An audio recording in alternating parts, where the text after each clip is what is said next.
Live from Orlando, Florida, it's theCUBE. Covering ServiceNow Knowledge 17. Brought to you by ServiceNow.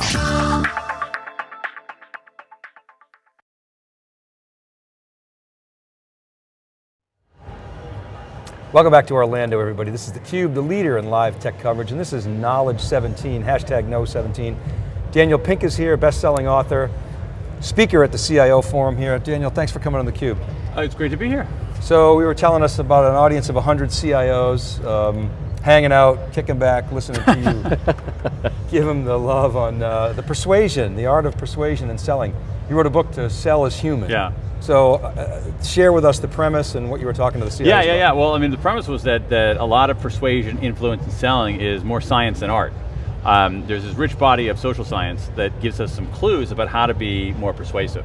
Whether we're persuading up, whether we're persuading down in an organization, whether we're persuading side to side, and these CIOs are persuading in multiple directions. They're talking to their CEO, they're talking to their board, they're talking to their team, they're talking to other business units, they're talking to vendors, and so it was a look at what does the science tell us about how to persuade effectively.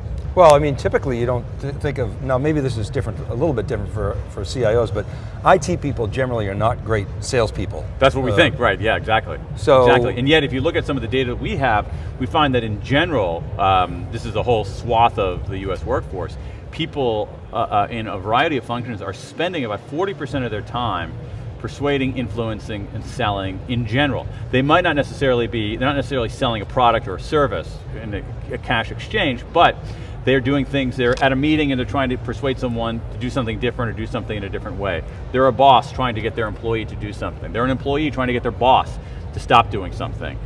They're dealing with people, they need to enlist help from someone in another department. You need to recruit someone to come and work for you rather than for a competitor. And so if you look at the content of a lot of white collar work, a huge portion of it is this thing that's kind of sort of like selling. It's just, it's not denominated in dollars, but the transaction, is, the denomination is time, effort, attention, energy, zeal, belief, whatever. And it's a big part of what we do, and as I said, you don't have to go with your intuitions about what's effective and what's not. You can actually look to this rich body of social science for some clues about how to do it more effectively. So why does selling have the black eye when it's really persuasion, and as you said, we're all persuading all the time, not only at work, but also at home with our kids, our spouse, everybody. Well, that I would say it's a black eye and a bloody nose. I mean, it's looked at, people really look at sales in a negative way. It's quite remarkable. I think that's, I'll give you the reason, I'll tell you why the reason is outdated. The reason is that most selling and buying for most of our lifetimes, for most of human civilization, has been in a world of information asymmetry, where the seller always had more information than the buyer. When the seller had more information than the seller can rip you off. All right, when the seller has more information than the buyer doesn't have many choices, the buyer doesn't have a way to talk back, the seller can really rip you off. Information asymmetry is why we have the principle of buyer beware. Buyers have to beware because they're at a disadvantage because of information. All right, this is basically the history of commerce until like 10 years ago, when all of a sudden, we went from a world of information asymmetry to a world of information parity. And this is true in every domain. It's true for selling a product, selling a car, selling B2B services. It's true in the dating market, it's true in the hiring market, it's true at a meeting where it drives baby boomer managers crazy. They'll be at a meeting and they'll say something and some 28-year-old sitting in the back will say, excuse me, and hold up her phone and say, no, what you said isn't right. All right, and so the reason it has this black eye and bloody nose is because we're used to this world of information asymmetry. One of my points was, okay, we're in a totally different era now of information parity, and that's a different terrain, and so again, you can use the science to navigate this terrain. So people ask me, what's this digital transformation all about? I say, well, it's an attempt by brands to achieve asymmetry again. I mean, listen, if you're a seller, asymmetry is awesome, all right? I mean, you want to do everything you can to preserve it. What I'm saying is that the tide is so ferocious here that it's a very difficult thing to hold back. So it's possible in certain kinds of industries and certain kinds of products and services, you can do some things to kind of hold back that tide. My view is like, holding back tides is difficult work. Right, and right. usually in the long run doesn't work very well. So my view is like, okay, what do you do in this world of information parity? And this world, you know, the old world was buyer beware. I think this new world is seller beware. And I think that today, you know, what sellers have to do is they have to take the high road. I mean, you want to take the high road because it's the right thing to do, but now there's a very pragmatic reason to take the high road, is because the low road doesn't lead anywhere. Right, well the other thing that you're touching on, which is, again, in the last 10 years, is instinct versus database. Very good point. Decision making and process. So Yeah. as you said, you don't have to make this up. There's plenty of science to support this effort, and the instinctual guy in the corner is no longer necessarily the authority. Absolutely right, and what's interesting is a lot of this, some of this research confirms our instincts, some of this research doesn't. For instance, we tend to believe that strong extroverts make the best salespeople. Not true. It's an absolute abject myth. Strong extroverts in general are terrible salespeople. Now it doesn't mean the strong introverts are better. The people who are the best, and I was talking to these somewhat more introverted CIOs, the people who are the best, and there's some good research on this, are what are called ambiverts, which are people who are in the middle. Not heavily extroverted, not heavily introverted. And what the great thing about the ambiverts is that they're ambidextrous. So they know when to speak up, they know when to shut up. They know when to push, they know when to hold back. So even though the mythology, our instincts, to use your word, is that, oh, strong extroverts make better salespeople. If I want to sell more, I got to be more extroverted. And the evidence doesn't say that. The evidence says, in fact, to the contrary. The evidence points to ambiverts as having an edge in selling. So what's the formula for the high road? Transparency is part of that?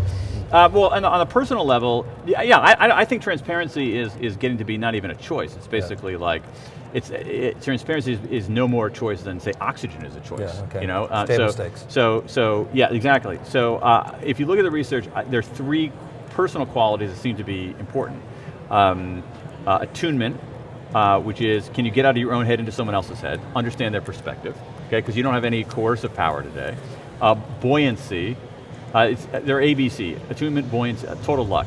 Attunement, buoyancy, and clarity. Buoyancy is, in any kind of persuasive effort, there's a huge amount of rejection.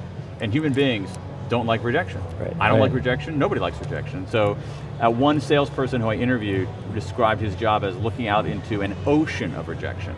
So buoyancy is, how do you stay afloat in that ocean of rejection? How do you deal with rejection? And there's some good science behind that. And then clarity has 2 dimensions. Clarity is, you know, it used to be that if you had access to information, you had an edge. But now everybody has access to information. Right, right. So the edge comes from being able to curate information, being able to make sense of information, separate out the signal from the noise in information. The other thing is, and you were talking again, this goes directly to your point about instinct versus data and machines. You know, a lot of salespeople like to say, old-fashioned salespeople say, oh, I'm a problem solver. And that's cool. It's just that problem solving is becoming less important. Because if your customer or your prospect knows exactly what their problem is, they can find the solution without you, they don't need you. You know, and so the premium has shifted from the skill of problem finding. Can you surface latent problems? Can you look down the road and anticipate problems? Can you see around corners? And that's going to be incredibly important in this world of, you know, machine learning and AI, where simply expressed problems will be solved that way. And what we human beings have to do is figure out the right problems to solve, anticipate problems, you know, really, you know, see around corners and do that kind of thing. So you basically advise the CEOs to tune in, deal with rejection, and make things more clear and curate. Absolutely, absolutely, right. Right. And the information thing is big, because, you know, in anything, not only the CIOs but in any realm, you know, it used to be that expertise came from having access to information. So you think about, like, in the world of finance, like at a certain point, only stockbrokers could find out what the stock price was. Only stockbrokers had certain kinds of information about how a company was performing. Okay, so I'm an expert. Why? Because I have the information. I have the key to Right. where the information is locked up. Now everybody does. So what do you do if you want to be a financial professional? Well, you better be pretty good at synthesizing information, making sense of it, separating out the signal and noise from the information. What were some of the more interesting questions you got from the CIO audience? There were some, a couple interesting questions about,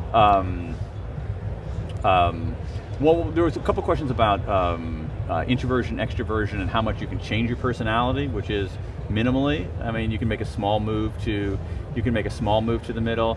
There was a question about, very good question for these CIOs in particular, because most of them are dealing with multinational firms and employees and customers all around the world is how much national differences how much national differences are important. And there's some very interesting stuff on that. For instance, if you look at, it's not a shocker, but if you look at like, if you're selling or persuading, say in a Japanese, East Asian culture, very much more hierarchical than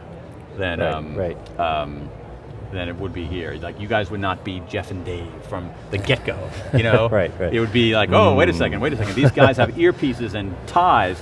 Whoa, wait a second, I better, be much more hierarchical in how I deal with them. Or, in certain Latin cultures, Brazil is a good example.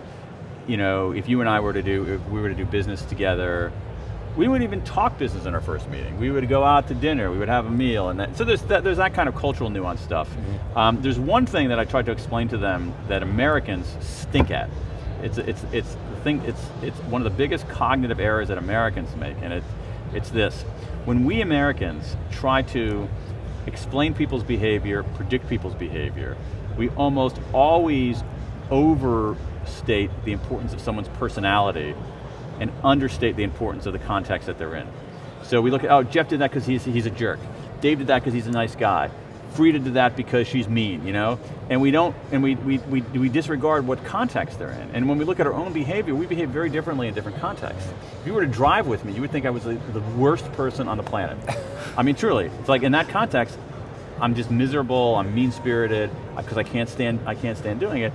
Other realms, I'm okay, And so a lot of them, again, if you go to East Asian cultures will look at the entire fish tank rather than the fish that's in the foreground.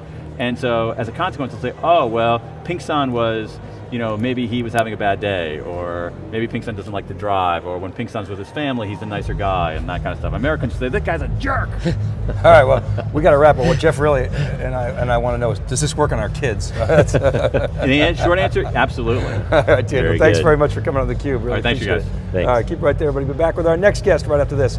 This is Knowledge 17. Right back.